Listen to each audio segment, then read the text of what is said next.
The late autumn wind brushed softly against the windows of apartment 304 as Claire Turner fumbled with her keys, still smiling from the warmth of her evening date. The hallway was quiet, washed in golden light from a single flickering bulb. Behind her, Ethan, her new boyfriend, walked with the easy charm of a man who seemed to fit naturally into any room, any moment. But the instant Claire pushed the door open, something shifted. Milo, her 4-year-old golden retriever, shot up from his bed like a bolt of electricity. The fur along his spine rose in a hard ridge, his chest expanding as a deep, feral growl rumbled from within him. He stepped forward, placing himself squarely between Claire and Ethan, eyes locked on the man as if spotting a shadow no one else could see. "Milo, hey, it's okay, it's just Ethan," Claire said, her voice a delicate balance between affection and embarrassment. But Milo didn't blink, didn't soften. His body was rigid, trembling. Not in fear, but in warning. Ethan chuckled awkwardly. "Guess he's still not used to me." Yet, when the hallway light flickered again, Milo suddenly retreated 2 steps, nose twitching, growl deepening. Like a creature reacting to a scent carried in from the dark. Claire tried to laugh it off. What she didn't know was that Milo wasn't simply misbehaving. He was trying to save her, and the truth he sensed would only reveal itself weeks later.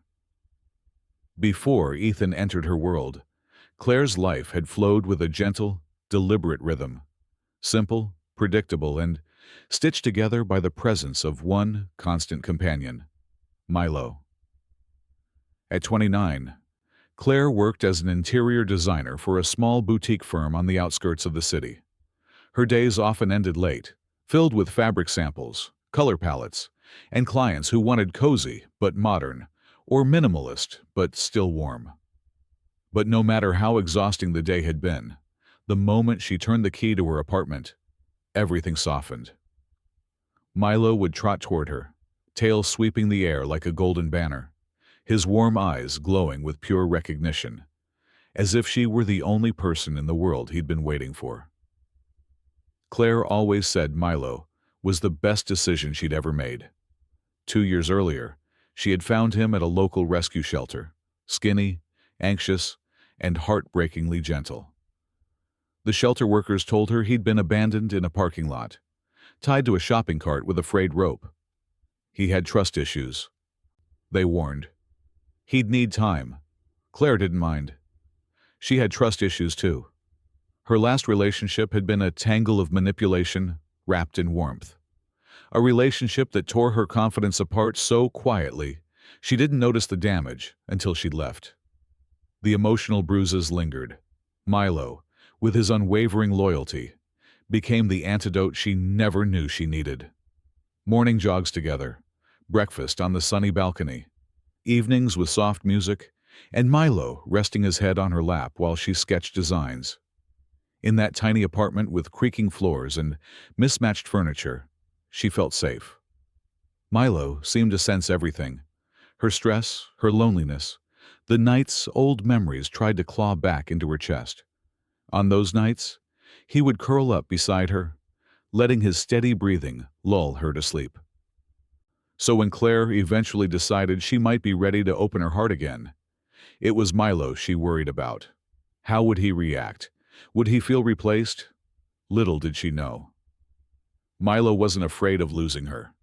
He was afraid of something else entirely. Something that Ethan carried with him. Something Milo recognized long before Claire understood the danger. But for now, she simply saw Milo as her angel in golden fur, her silent healer, her shadow of comfort. Her life felt steady, predictable, safe, until the night everything began to unravel. Claire first met Ethan at a weekend art workshop, one she had attended on a whim after weeks of non-stop deadlines. The studio smelled of acrylics and citrus cleaner, sunlight spilling across canvases like molten gold. She remembered walking in late, awkward and flustered, only to find a tall man with soft brown hair offering her a spare apron and a smile warm enough to melt her anxiety away. Ethan was charming in a way that felt simultaneously effortless and intentional. He asked about her job, her sketches, her favorite color palettes, listening with a focus that felt rare in a world full of distracted conversations. When he talked about his own work in tech consulting, his voice carried a quiet confidence that made him seem grounded, trustworthy, stable. For the first time in years, Claire felt something unfamiliar, the gentle spark of possibility. Their first date was coffee, the second was dinner. By the third, they laughed like old friends. Ethan was sweet, attentive, patient. He carried groceries for her, sent good morning texts, remembered tiny details she barely remembered telling him. Claire started to believe that maybe, just maybe, the universe was giving her permission to love again. But while Claire's heart softened, Milo's instincts hardened. The first time Ethan visited Claire's apartment, Milo planted himself in the doorway, blocking the entrance with stiff legs and narrowed eyes. His ears flattened, not backward in fear, but forward, alert, analyzing. Claire had never seen Milo study a person like that, as though memorizing every breath Ethan took.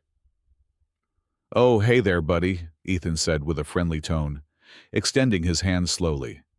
Milo didn't move, didn't sniff, didn't blink. He simply held his ground. Claire felt her cheeks warm in embarrassment. "Sorry, he's usually really friendly. He must just be protective." "It's okay," Ethan said lightly, though a flicker of something, annoyance, discomfort, passed behind his smile before vanishing. "Dogs and I usually get along." Eventually, Milo stepped aside, but only after Claire placed a hand on his collar and whispered reassurance into his ear. Even then, Milo remained close, trailing Ethan's every movement with a silent, unyielding caution. Throughout the evening, whenever Ethan leaned a bit too close or brushed Claire's arm, Milo would let out a low grumble, almost inaudible, like a warning being held back by the thinnest thread. Claire forced herself to laugh it off. "He just needs time." But later that night, as she stood washing dishes, she noticed Milo sitting near the living room doorway, staring at Ethan, not with fear nor curiosity, but with a kind of tense knowing, as if he recognized something she did not. A shadow, a scent, a pattern. Milo couldn't explain it. But he felt it, and this was only the beginning. At first, Claire tried to tell herself Milo was simply adjusting. Dogs could be territorial, especially when someone new entered the intimate circle of their home. But as days passed, Milo's behavior didn't soften. It sharpened. He watched Ethan the same way he watched thunderstorms. Ears forward, muscles tense, waiting for something he couldn't yet understand, but instinctively feared. The first clear sign came one evening when Ethan dropped by unannounced with takeout. Claire was surprised but delighted, stepping aside to let him in. Ethan leaned in for a quick hug, but before his arms even closed around her, Milo charged forward with a sudden bark that shook the walls. "Milo!" Claire gasped, stumbling backward. Ethan froze. Smile wiped clean. The sound wasn't playful. It wasn't even protective. It was a warning, deep, primal, and precise. Milo moved between them, positioning himself so firmly that Claire felt the air shift. His chest rose and fell with deliberate intensity, each breath a declaration that something wasn't right. Ethan forced a laugh, though it came out thin. "Guess he really doesn't like my cologne." But Claire saw the flicker again, the same one from the first night, a moment of irritation that didn't match the easygoing persona Ethan showed the world. Later that evening, as Claire walked Ethan to the door, Milo paced beside her, keeping his body wedged between her and Ethan as though guiding her away from him. When Ethan leaned in to kiss her goodbye, Milo let out another growl, this one low and guttural, like the rumble of something ancient waking beneath the earth. Ethan pulled back instantly, hands raised. Okay, okay. Message received. Claire scolded Milo, but her voice lacked conviction. Something in Milo's reaction didn't feel random. It felt intentional, specific. The second sign came a few days later. Claire had stepped into the bathroom to freshen up before Ethan arrived. When she returned, she found Milo rooting through Ethan's jacket, nose twitching violently, paws scraping at the fabric with frantic insistence. Pieces of lint scattered across the floor like snowflakes. "Milo, stop!" Claire shouted. But Milo didn't stop. Not until she physically guided him away. He then sat beside her, staring at the jacket with a look she had only seen once, years before, when a stray cat had wandered too close to their balcony, and Milo sensed a potential threat. "Milo, what has gotten into you?" Claire whispered. He didn't wag his tail, didn't lean in for comfort. He just stared at the jacket, his breathing slow and heavy. The fur along his neck lifted, like static electricity under unseen tension. Claire brushed it off, but unease lingered like a cold shadow behind her ribs. Because these weren't random outbursts. They were signs. The first subtle cracks in the surface of a truth she hadn't yet begun to imagine. Over the next week, Milo's behavior shifted from strange to unmistakably alarming. What had once been subtle tension became something sharper, more deliberate, almost strategic. Claire tried to tell herself he was simply being protective, that maybe he sensed her growing attachment to Ethan and felt unsure of where he fit. But even that comforting explanation began to crumble under the weight of what she witnessed. One evening, Ethan stopped by after work to drop off a book he thought Claire would enjoy. It was supposed to be a quick visit, 5 minutes at most. But the moment Ethan stepped through the doorway, Milo sprang up from the living room rug with a ferocity that Claire had never seen in him. His tail stiffened, his posture rigid, his eyes trained on Ethan's shoes. He approached in slow, cautious steps, sniffing the air with deep, audible inhales, as though trying to locate something hidden. Ethan shifted uncomfortably. "Does he always inspect people like this?" "He's never like this," Claire admitted. And that was the truth. Milo had greeted delivery drivers, repairmen, even strangers in the park with gentle curiosity. Never hostility. But now. He circled Ethan like a silent sentinel. When Ethan left, Milo went to the front door and pressed his nose against the floorboards, pulling in breath after breath as though tracking a fading scent. Then, he began pawing aggressively at the bottom of the door, scratching, digging, frantic. "Milo, stop!" Claire cried, grabbing his collar. Milo didn't stop until his claws scraped raw. It wasn't excitement. It wasn't territorial instinct. It was fear mixed with urgency. 2 days later, the tension sharpened again. Claire found Milo in the bedroom, standing over Ethan's forgotten gym jacket. His entire body was trembling, not in anger, but in what looked like instinctual panic. He pushed his nose deep into one of the pockets, then jerked back abruptly as if overwhelmed by whatever he had smelled. Claire knelt beside him. "What is it, boy?" Milo didn't whine or bark. He simply stared at her with wide, frantic eyes. Eyes that seemed to plead with her to understand something he couldn't say. The final straw came when Claire noticed that Milo had begun sleeping near the front door every night, right against it, as though guarding it from someone trying to get in. He barely rested, twitching at the slightest sound, rising to his feet whenever footsteps echoed in the hallway. It wasn't jealousy. It wasn't misbehavior. It was vigilance. The kind a dog shows when danger isn't just present, but getting closer. And Claire still had no idea why. The night everything shifted from strange to undeniably wrong began innocently enough. Claire and Ethan were supposed to have dinner together, but Ethan arrived at her apartment carrying a small black duffel bag. He looked tired, more tense than usual, as he set it down beside the couch with a casual shrug. "Just some work stuff," he said lightly. "Didn't have time to drop it off at home." Claire didn't think much of it. She headed to the kitchen to grab drinks. "But Milo?" Milo reacted instantly. The moment Ethan placed the duffel bag on the floor, Milo froze. His head snapped toward it, ears perked, nostrils flaring like he had been hit with a scent so strong it cut through the air like a blade. His body locked into a rigid stance, one paw lifted, chest tight, every muscle alert. Then came the growl. Not the defensive rumble he'd given before. This was deeper, older, instinctual. "Milo, what's wrong?" Claire asked from the kitchen doorway. Milo didn't glance at her.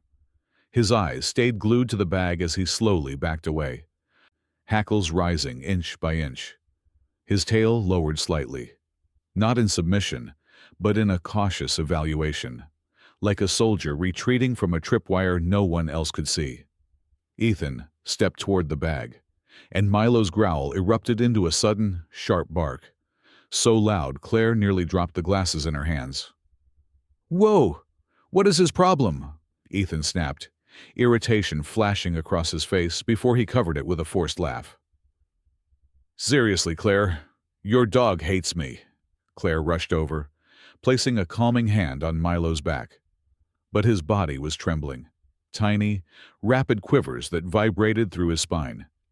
His breaths came short and fast, almost panting as he refused to look away from the bag. "Milo, it's okay. It's okay," she whispered, though her own heartbeat had begun to stutter. Ethan reached down to pick up the bag. Milo lunged forward, not to bite, but to block. He stood directly in front of Ethan, barking furiously, forcing Ethan to jerk his hand back. "That's enough," Ethan raised his voice, too sharp, too unguarded. The tone made Claire flinch. It wasn't like him. Or was it? Embarrassed, Claire dragged Milo into the hallway, her voice trembling with frustration and confusion. When she closed the door between them, Milo cried. A low, desperate whine she had never heard from him. Ethan exhaled shakily. "See? He's impossible." But Claire barely heard him, because from behind the door, Milo wasn't crying anymore. He was scratching, clawing, trying to get back to her, trying to pull her away from whatever was inside that bag, whatever carried the scent only he could recognize. The next incident didn't just unsettle Claire. It terrified her. It happened 3 nights later, a chilly Thursday evening when the fog hung low over the streetlights, and the entire apartment building seemed wrapped in a quiet, uneasy stillness. Ethan had texted Claire, asking if she wanted to go for a late-night walk. She hesitated. Milo had been restless for hours, pacing near the windows, sniffing under the door, occasionally letting out short, warning grumbles. But she told herself she couldn't let her dog dictate her social life. So she said yes. When Ethan arrived, Milo went rigid the moment he heard footsteps in the hallway. His ears pinned forward, and he positioned himself directly in front of the door, blocking it as though bracing for impact. "Milo, move," Claire said gently. He didn't. Instead, he lowered his head and growled, slow, pulsing, vibrating like a warning drum. Claire reached for the doorknob anyway, forcing a smile at Ethan's silhouette behind the frosted glass. But before her fingers touched the metal, Milo lunged. Not at Ethan, at Claire. He grabbed the fabric of her pajama pants with his teeth, not biting, but gripping, and yanked her backward with a force that nearly knocked her off her feet. "Milo! What are you doing?" she gasped, stumbling. Milo barked, sharp, panicked, frantic, then lunged again, tugging her farther away from the door. His claws scraped desperately against the hardwood floor as he pulled, growling up at her with eyes wide, pleading, terrified. Ethan's knock echoed through the apartment. The instant the sound hit, Milo flinched violently, pressing his body against Claire's legs, pushing her toward the living room, as if trying to shield her. His heart pounded hard enough that she could feel it through his fur. "Claire, you okay?" Ethan called from outside. Milo's reaction intensified. He nudged Claire with his head, then shoved himself between her and the door again, teeth bared. Not toward Ethan, but toward the door itself, like he feared something coming through it. "Milo, stop it! You're scaring me!" Claire cried, voice cracking. But Milo wasn't listening. He was fighting. Fighting to keep her away from the threshold. Fighting something he could sense. But she couldn't. With trembling hands, Claire pushed Milo aside long enough to crack the door open. Ethan stood there, smiling. But the smile didn't reach his eyes. His jaw twitched, his shoulders were tense, and, for the briefest moment, Claire saw something cold flash in his expression. Something that made Milo explode into savage barking behind her. "You coming?" Ethan asked dully. Claire's breath hitched. For the first time, she felt a tiny spark of fear. Not of Milo, but of the man waiting outside. 2 days passed. 2 long, uneasy days in which Claire avoided both Ethan's calls and her own reflection in the mirror. Because looking at herself meant confronting a truth she wasn't ready to name. Every time she replayed Milo's frantic tugging, his trembling body, his terrified eyes, a knot twisted tighter in her chest.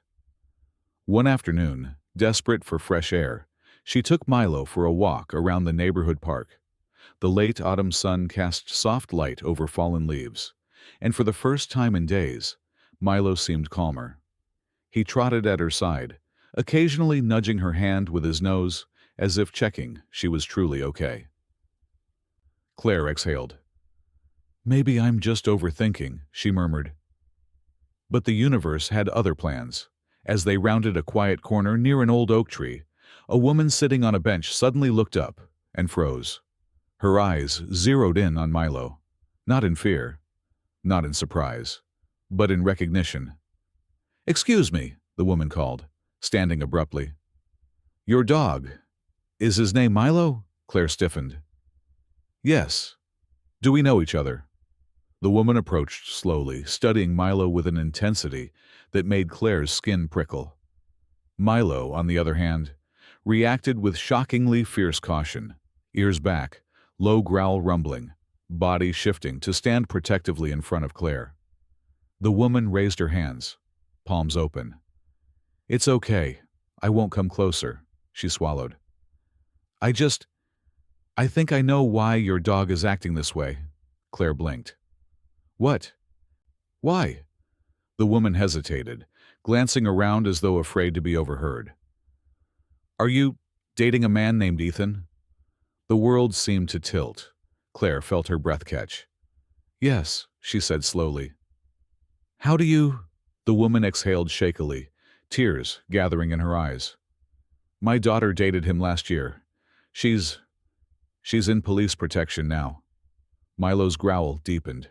He stepped even closer to Claire, pressing his shoulder against her leg. "I know this sounds insane," the woman continued, voice trembling. "But Ethan, he's not who he says he is. My daughter tried to leave him, and when she did, strange things started happening. Break-ins, threats, someone following her home." She wrung her hands. "When we reported it, the police connected him to a pattern of cases across several cities." Claire's stomach dropped. "No," she whispered. "There must be some mistake. Ethan is kind. He's gentle. He carries a scent," the woman interrupted quietly. "A chemical. The police mentioned it. Something he uses. My daughter's dog reacted to it first. Just like yours." Claire stumbled backward as if the ground had shifted beneath her. Her mind swarmed with memories. Milo clawing at the door, trembling, pulling her away. The woman stepped back, voice barely audible. "Your dog isn't misbehaving. He's trying to save you." Milo leaned into Claire, trembling. And for the first time, Claire trembled with him. Claire felt the world shrink around her, every sound in the park fading until all she could hear was the thud of her heartbeat and the soft, urgent breaths of Milo standing guard by her leg. The woman's words echoed in her mind like distant thunder, each syllable heavier than the last. "My daughter barely got away," the woman continued, voice trembling but steady enough to show she was telling the truth. "And she wouldn't have if her dog hadn't reacted first." Claire swallowed hard. "What do you mean, reacted?" The woman clasped her hands together. "Dogs have sharper senses than we do. My daughter's dog, Max, he started growling every time Ethan came near. At first it seemed like jealousy, but it got worse. Max would bark at the door when Ethan approached. He tried to stop her from going out with him. He even attacked Ethan once, out of nowhere." Milo growled softly, as if confirming the story. Claire's knees weakened. She sank onto the bench, Milo pressing beside her. "What did the police say?" she whispered. The woman hesitated, lowering her voice. "Ethan uses a chemical. A very specific compound. Something the police found in multiple cases connected to him. It's supposed to make victims lightheaded, vulnerable, easy to manipulate. Dogs smell it instantly, even through fabric." Claire's mind snapped to the memory of Milo clawing at Ethan's jacket. The duffel bag, the trembling, the panic. She felt cold. "And the break-ins? The threats?" The woman nodded painfully. "They think he targets women he perceives as emotionally vulnerable. Kind women. Women who live alone." Claire's breath hitched. A tremor rolled through her body. That described her with terrifying precision. "And Ethan is still out there," the woman whispered. Milo stepped forward, placing himself between Claire and the woman, not aggressively, but protectively, sensing Claire's rising fear. His golden coat bristled subtly, and he scanned the area around them with sharp, alert eyes. "I didn't come here to scare you," the woman added gently. "I came because when I saw your dog react, I knew. The same way Max reacted. I knew you needed to be warned before something happened." Claire covered her mouth, tears burning at the corners of her eyes. Everything, every growl, every tremor, every desperate attempt Milo made to pull her away, was no longer random. It was a message, a warning, a truth she had refused to see. The woman placed a trembling hand over her heart. "Please, trust your dog. Trust what he's trying to tell you." Claire looked down at Milo. He gazed back up with eyes full of fear, loyalty, and love. For the first time, Claire whispered the words she had been too afraid to consider. "Milo, what have you been trying to protect me from?" And deep inside, she already knew the answer.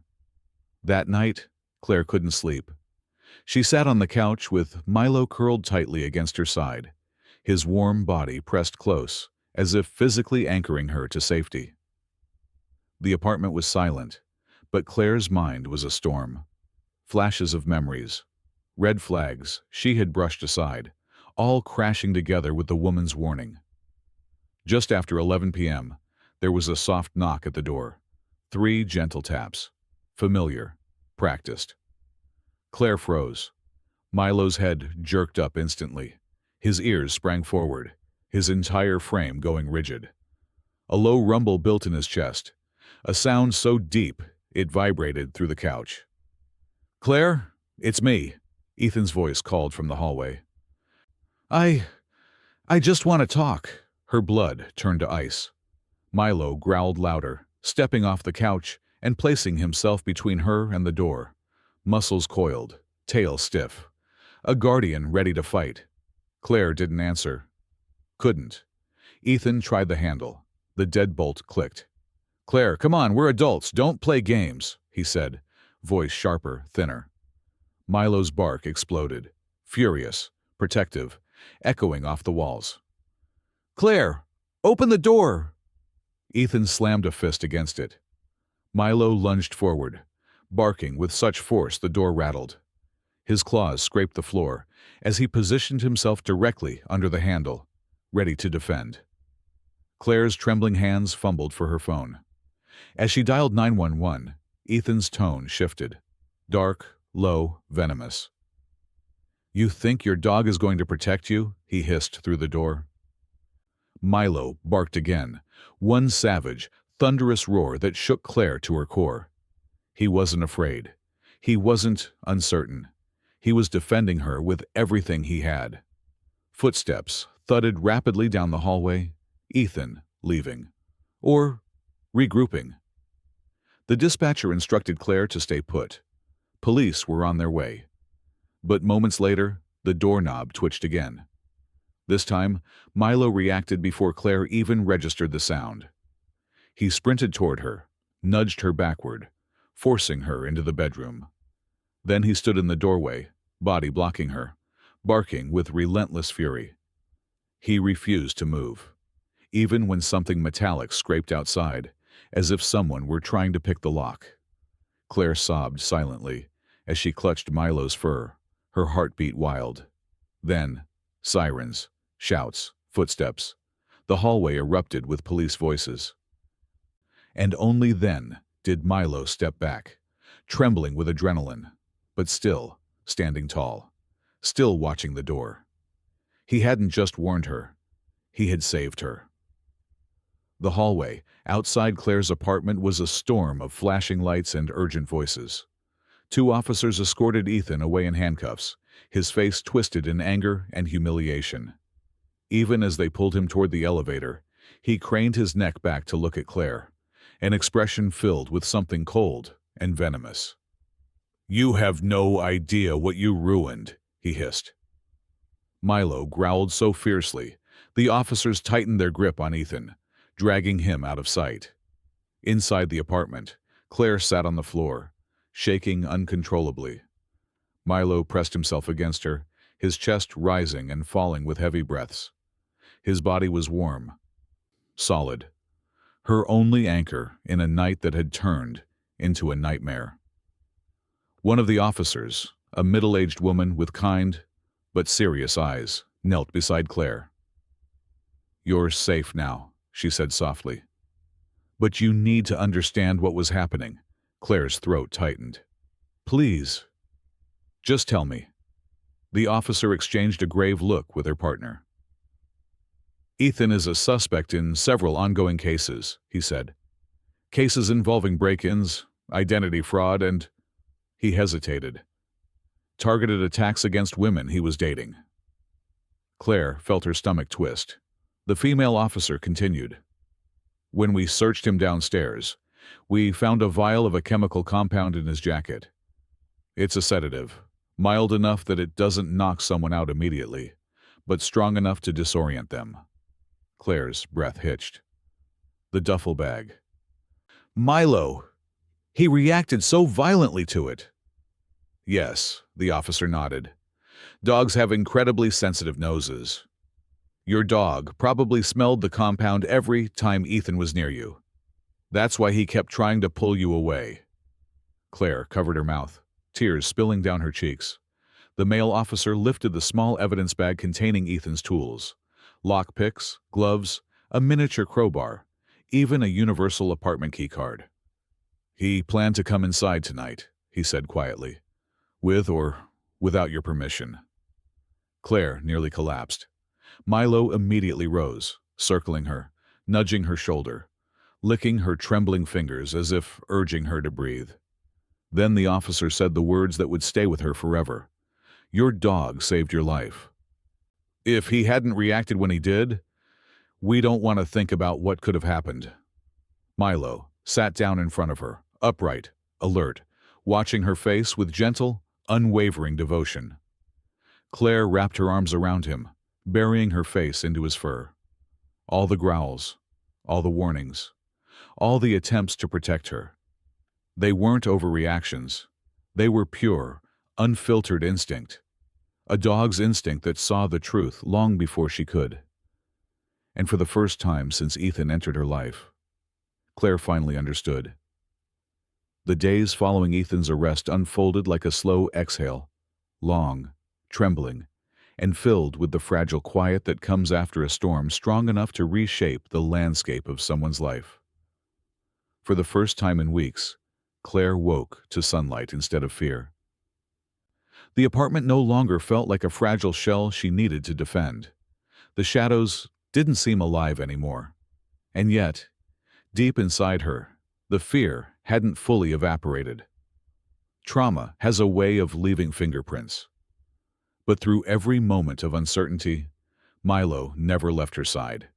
He followed her into every room, rested his head on her lap whenever she sat down, and slept curled against her legs each night like a living, breathing shield. His watchfulness softened, but didn't disappear. He still checked the front door several times a day, sniffing, ensuring the danger was gone. On the third day, Claire took Milo to the vet, not because he seemed injured, but because she wanted to make sure the stress hadn't taken a toll on him. As they waited in the quiet, lavender-scented examination room, Milo rested his head gently on her knee. His big brown eyes gazed up at her, soft and loyal. "You've been through a lot, haven't you, sweet boy?" she whispered, her fingers threading through his fur. When the veterinarian entered, she knelt beside Milo with admiration. "This one's a hero," she said. "I heard what happened. Most dogs don't react that strongly unless they sense something truly dangerous." Claire's throat tightened. "He saved me. I didn't listen to him. Not at first." The vet gave Claire a gentle smile. "He doesn't hold that against you. Dogs don't love conditionally. They love fully." Later that evening, Claire curled up on the couch with Milo beside her. The apartment felt different, lighter, safer, warmer. She watched Milo sleep, his chest rising and falling in steady waves. She noticed small details she had taken for granted, the way his paw twitched when he dreamed, the golden shimmer of his coat in lamplight, the soft puff of his breath. "He tried to tell me," Claire whispered into the quiet room. "You tried so hard." Milo stirred, shifting his head onto her lap, as if understanding her words without needing to hear them. Over the next few days, Claire found herself reflecting on everything: her past relationship, Ethan's deception, the ways she ignored her own instincts. She realized she had silenced her intuition for so long that she no longer recognized it. Milo had been trying to bridge that gap for her. He had become not just her protector, but her reminder. You deserve to feel safe. You deserve someone who values your life as much as you value theirs.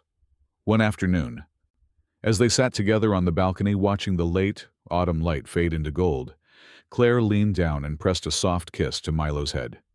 "You saved my life," she said, voice trembling with gratitude. "I'll never forget that." Milo closed his eyes and let out a contented sigh, leaning into her touch. In that moment, Claire understood something profound. She hadn't just survived. She was healing. And Milo, her guardian, her anchor, her silent warrior, was guiding her toward that healing step by step, heartbeat by heartbeat. A month later, winter had begun to settle softly over the city.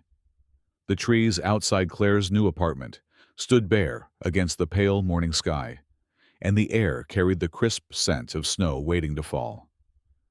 Everything felt different now, quieter, safer, gentler. Her new home sat on a peaceful street, lined with townhouses and golden lamp streetlights. The windows were larger, letting in warm stretches of sunlight that spilled across the hardwood floors each morning. There was a small park just down the block, and every day, Milo raced across it with joyful abandon, as though reclaiming the freedom fear had stolen from him. The past felt far away here, not forgotten, but softened, like a bruise fading under the touch of time. Claire found herself breathing easier, sleeping through the night, laughing again.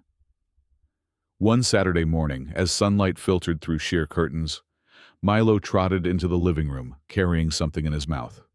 Claire glanced down and froze. It was an old, worn key, the spare key to her previous apartment, the one she used to keep in a drawer, the one she hadn't touched since she moved. "Milo, where did you find that?" she murmured, kneeling to take it. Milo wagged his tail gently and rested his chin on her knee, his eyes warm with a kind of quiet reassurance. It felt like a message, not a warning this time, but a reminder. We made it. We're safe. We're home. Claire's eyes softened. She ran her fingers through his fur and exhaled a breath she didn't know she'd been holding. Later that afternoon, they walked to the park together. Snowflakes had begun to drift lazily from the sky, landing on Milo's golden coat like tiny diamonds. He bounded through the field, leaving small paw prints across the thin blanket of white, each one crisp, determined, full of life. Claire watched him play, her chest swelling with gratitude so deep it almost ached. She thought about everything they had survived, about all the times she had doubted him, misunderstood him, scolded him, when all he had ever tried to do was protect her. And she realized something. Milo wasn't just her dog. He was her guardian, her healer, her silent warning in the dark, her reminder that love doesn't always speak. It acts. When Milo finally ran back to her, breathless and glowing with joy, she knelt down and wrapped her arms around him, burying her face in his warm fur. "Thank you," she whispered, "for everything, for choosing me, for saving me, for staying." Milo licked her cheek, tail swishing softly, snowflakes melting around them like tiny blessings. As they walked home through the quiet, snowy street, Claire felt something she hadn't felt in a long time. Hope, a future, a life not shaped by fear, but by trust and companionship. And she knew, with complete certainty, that whatever came next, Milo would face it with her. Every step, every season, every heartbeat, together. In the end, Claire learned something many of us discover only when the world becomes frighteningly quiet, that sometimes the greatest protectors in our lives don't speak our language, but they understand our fear long before we can name it. A loyal dog doesn't wait for proof. He doesn't ask for explanations. He simply knows, and stands between us and the darkness without hesitation. Milo didn't save Claire because he was trained to.